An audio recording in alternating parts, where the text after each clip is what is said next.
હૃદય આપણે સૌથી પહેલા એ સમજીએ કે હૃદયનું સ્ટ્રક્ચર બેઝિક શું છે. તો હૃદયનું સ્ટ્રક્ચરમાં 4 ખાના હોય અને 4 વાલ્વ હોય છે. આ ઉપરાંત હૃદયને સપ્લાય કરતી 3 નળી હોય છે, જેને 3 મુખ્ય ધમની કહેવાય. હૃદયનું કામ એ છે કે જે પૂરા શરીરમાં હૃદય બેઝિકલી પંપની જેમ કામ કરતું હોય છે. એટલે પંપ જેમ કામ કરે એ પ્રમાણે હૃદયનું કામ છે શરીરના બધા મહત્વના અંગોને લોહી પહોંચાડે. લોહીની સાથે પોષક તત્વો પણ પહોંચાડે અને ઓક્સિજન પણ. બોડીલી ફેક્ટર્સમાં બેઝિકલી જે ચરબી કહેવાય, સ્થૂળતા, ઓબેસિટી, મેટાબોલિક સિન્ડ્રોમ, આ બધા પરિબળો બહુ અગત્યના છે. એ સિવાય અમુક ડિસીઝીસ હોય છે, જેમ કે ડાયાબિટીસ છે, બ્લડ પ્રેશર છે, સ્મોકિંગ છે, એ પ્રકારના જે સ્મોકિંગ, કોકેન, આ બધા જે વ્યસનો છે, ટોબેકો, આ બધી વસ્તુ શરીરને, હાર્ટને તમારે અસર કરી શકે. ફેમિલી હિસ્ટ્રી એટલે પારિવારિક જે હિસ્ટ્રી છે એ 2 પ્રકારમાં હોઈ શકે. એક તમારા હાર્ટ એટેકના રિસ્ક માટેની ફેમિલી હિસ્ટ્રી. તો હાર્ટ એટેકના રિસ્ક માટેની ફેમિલી હિસ્ટ્રીમાં 3 વસ્તુ જોવાની હોય છે. એક છે તમારા જે ફાધરમાં હાર્ટ એટેક જો આવેલો હોય તો 55 વર્ષથી નાની ઉંમરે આવેલો છે કે નહીં, મધરમાં 65 વર્ષથી નાની ઉંમરે આવેલો છે કે નહીં, કાં તો મધર ફાધર નાના નાની કોઈમાં પણ સ્ટ્રોક ક્યારે પણ આવેલો હોય. આ વસ્તુઓ તમારું family history of heart attack જે છે એ પોઝિટિવ ગણાય અને તમારામાં હાર્ટ એટેક આવવાનું રિસ્ક વધી જતું હોય. એ સિવાય હૃદયની અમુક બીમારી છે, જેમ કે હૃદયના સ્નાયુની બીમારી હોય, જેને કાર્ડિયોમાયોપેથી કહેવાય. આ ઉપરાંત અમુક ચેનલોપેથીસ હોય છે અને અમુક પ્રકારના બીજા હૃદયની જે સર્કિટ, જે ઇલેક્ટ્રિકલ સર્કિટની જે બીમારી હોય છે, એ પણ તમને વારસાગત મળી શકે. તો આનું જે રિસ્ક ફેક્ટર, જે રિસ્ક અસેસમેન્ટ છે, એ તમે તમારા કાર્ડિયોલોજીસ્ટ પાસે તમે અસેસમેન્ટ કરાવીને એના માટે શું પ્રિકોશન લઈ શકાય અથવા શું ટ્રીટમેન્ટ લઈ શકાય એનો તમને ખ્યાલ આવી શકે. હાઈ રિસ્કની વાત કરીએ તો ઘણા પ્રકારના ડિસીઝીસ કોઈ પેશન્ટમાં હોય, જેમ કે ડાયાબિટીસ છે, બ્લડ પ્રેશર છે, ફેમિલી હિસ્ટ્રી જેમ આપણે વાત કરી એ પ્રીમેચ્યોર જે ફેમિલી હિસ્ટ્રી છે હાર્ટ એટેકની એ હોય, અથવા ક્રોનિક કિડની ડિસીઝ હોય, સંધિવા છે. આ પ્રકારના જો કોઈ પણ રોગ હોય પેશન્ટમાં તો એ પેશન્ટ હાયર રિસ્ક કેટેગરીમાં આવતા હોય છે. આ ઉપરાંત એક ચરબીનો એક રિપોર્ટ છે જેને ખરાબ કોલેસ્ટ્રોલ કહેવાતો હોય છે, એલડીએલ રિપોર્ટ. એ રિપોર્ટ જો તમારો એક લેવલથી વધારે હોય તો પણ એ તમને એક હાઈ રિસ્ક માટે ગણી શકાય. આ ઉપરાંત જો તમારી ઉંમર 40 વર્ષથી વધારે છે અને તમને આમાંથી કોઈ પણ એક ફેક્ટર છે, કાં તો અમુક પ્રકારના તમારા બ્લડ રિપોર્ટ છે, જેમ કે હાઈ સેન્સિટિવિટી સીઆરપી છે, લાઇપોપ્રોટીન એ, આ બધા ફેક્ટર્સ જો અમુકથી વધારે હોય તો એનું એક રિસ્ક અસેસમેન્ટ કેલ્ક્યુલેટર હોય છે. એ તમારા કાર્ડિયોલોજીસ્ટ તમને ગણીને તમને સમજાવી શકે કે તમે કયા રિસ્કમાં છો અને કેટલું તમારા એન્યુઅલી રિસ્ક છે હૃદયનો કોઈ પણ રોગ થવાનો. તો એ રિસ્ક પ્રમાણે એના પ્રિવેન્શન માટે જો તમે લાઇફસ્ટાઇલ મોડિફિકેશનથી એ કંટ્રોલ કરી શકો, અથવા તો એના માટે કોઈ ટ્રીટમેન્ટની જરૂર છે કે નહીં, જેમ કે કોલેસ્ટ્રોલ માટેની ટ્રીટમેન્ટ હોય તે ગોળી લેવાની તમને ક્યારે ચાલુ કરવાની જરૂર છે, આ બધી પ્રકારનું અસેસમેન્ટ તમારા રિસ્ક ફેક્ટર્સ પ્રમાણે થઈ શકે. હૃદયરોગના લક્ષણોમાં આપણે વાત કરીએ તો સૌથી કોમન લક્ષણ છે અંજાઇના. અંજાઇના એટલે હૃદયનો દુખાવો. દુખાવો કયા પ્રકારનો છે એ સૌથી અગત્યની વાત છે. જો હૃદય રોગનો હુમલો જ્યારે આવેલો, જેમ કે હાર્ટ એટેક આવેલો હોય, ત્યારે આ પ્રકારનો જે દુખાવો છે હૃદયના વચ્ચેના ભાગમાં થતો હોય અને જે હૃદય ઉપર કોઈ દબાણ કરતું હોય, કાં તો કોઈ બેસી ગયું હોય, કાં તો એકદમ સ્ક્વીઝિંગ ટાઈપનું પેઇન હોય છે. એ જો તમે કોઈ પ્રકારનો એક્ટિવિટી કરો અથવા તો જો તમારો ઇમોશનલ સ્ટ્રેસ થોડો વધી જતો હોય તો એ દુખાવો વધી જાય અને આરામ કરવાથી કાં તો અમુક પ્રકારની દવાથી એ દુખાવો ઓછો થતો હોય.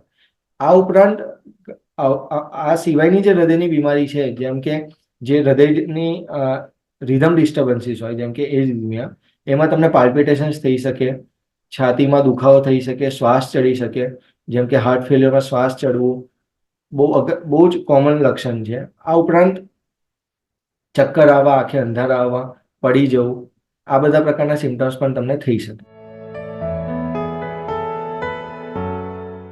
હૃદય માટે સૌથી સારો ખોરાક WHO અને અમેરિકન કોલેજ ઓફ કાર્ડિયોલોજી મુજબ મેડિટેરેનિયન ડાયટ છે. હવે મેડિટેરેનિયન ડાયટ શું છે એ આપણે સમજીએ તો મોટા ભાગે એની અંદર એ લોકો એ રીતનું એડવોકેટ કરતા હોય છે કે તમે શાકભાજી લો, ફ્રૂટ લો, હોલ ગ્રેન્સ જેમ કે આખું અનાજ લો, એની સાથે હશે નટ્સ, લેગ્યુમ્સ, અને બને તેટલું તમે મીટ ઓછું કરો.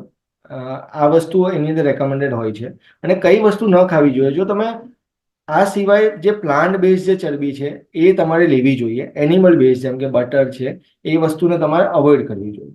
જો તમે માંસાહાર કરતા હોય તો મીટને બની શકે એટલું ઓછું કરો, અને માછલીઓનું સેવન તમે કરી શકો, પણ એટલીસ્ટ અઠવાડિયાના 2 થી 3 દિવસ તમે લઈ શકો. હવે મેડિટેરેનિયન ડાયટ અને એ સિવાય બીજો એક ડાયટ છે ડેશ ડાયટ. આની અંદર મુખ્ય વાત એ છે મેડિટેરિયન ડાયટને જો હું સરળ ભાષામાં જો તમને સમજાવું તો કેટલું લેવું જોઈએ શાકભાજી. તો દિવસમાં તમારે at least 4 cups of vegetables, at least 2 cups of fruits, અને જ્યારે હોલ અનાજની હોલ ગ્રેન્સની વાત કરીએ તો એમાં જો તમે મલ્ટીગ્રેન બ્રેડ જો લેતા હોય તો દિવસની 2 થી 3. એ સિવાય જો તમારે પાસ્તા પણ એની અંદર આવતા હોય છે તો પાસ્તાનું જો સેવન કરો તો 1.5 કપ જેટલા પાસ્તા. આટલી વસ્તુ તમારે લેવાની થાય. અને નટ્સ કેટલા લેવા જોઈએ તો નટ્સમાં રો અને અનસોલ્ટેડ નટ્સ જેમ કે આલમંડ, કેશ્યુ, પિસ્તા, હેઝલનટ, અખરોટ, આ બધી વસ્તુ તમારા માટે રેકમેન્ડેડ છે. અઠવાડિયામાં એટલીસ્ટ 3 to 4 કપ્સ તમારે લેવા જોઈએ. કોલેસ્ટ્રોલમાં ઘણા બધા પ્રકારના કોલેસ્ટ્રોલ હોય છે. એમાંથી હૃદયના માટે સૌથી વધારે રિસ્ક ફેક્ટર હોય તો એ જે ખરાબ કોલેસ્ટ્રોલ જે સામાન્ય ભાષામાં કહેવાતો હોય એ છે LDL, લો ડેન્સિટી લાઇપોપ્રોટીન. આ કોલેસ્ટ્રોલ હૃદયના જે નળી છે, જે હૃદયને મુખ્ય લોહી પહોંચાડતી જે ધમનીઓ છે એમાં ધીમે ધીમે કરીને જમા થતું હોય છે. અને એ જમા થાય શરૂઆતમાં હૃદયના બહારના ભાગમાં, જે નળી છે એના બહારના ભાગમાં જમા થતું હોય.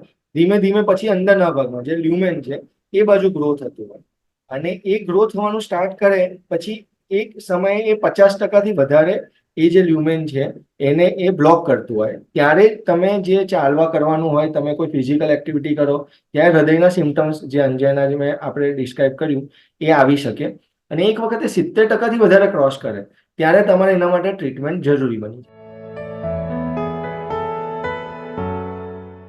લાઇફસ્ટાઈલમાં સૌથી આપણે ફૂડની તો વાત કરી, લાઇફસ્ટાઈલમાં સૌથી અગત્યની વાત છે ફિઝિકલ એક્ટિવિટી. હવે ફિઝિકલ એક્ટિવિટી માટે WHO ના સ્ટાન્ડર્ડ પ્રમાણે અઠવાડિયામાં at least 150 minute moderate intensity exercise અથવા તો 75 મિનિટ 75 મિનિટ્સની તમારે સ્ટ્રીનિયસ એક્સરસાઇઝ કરવાની હોય.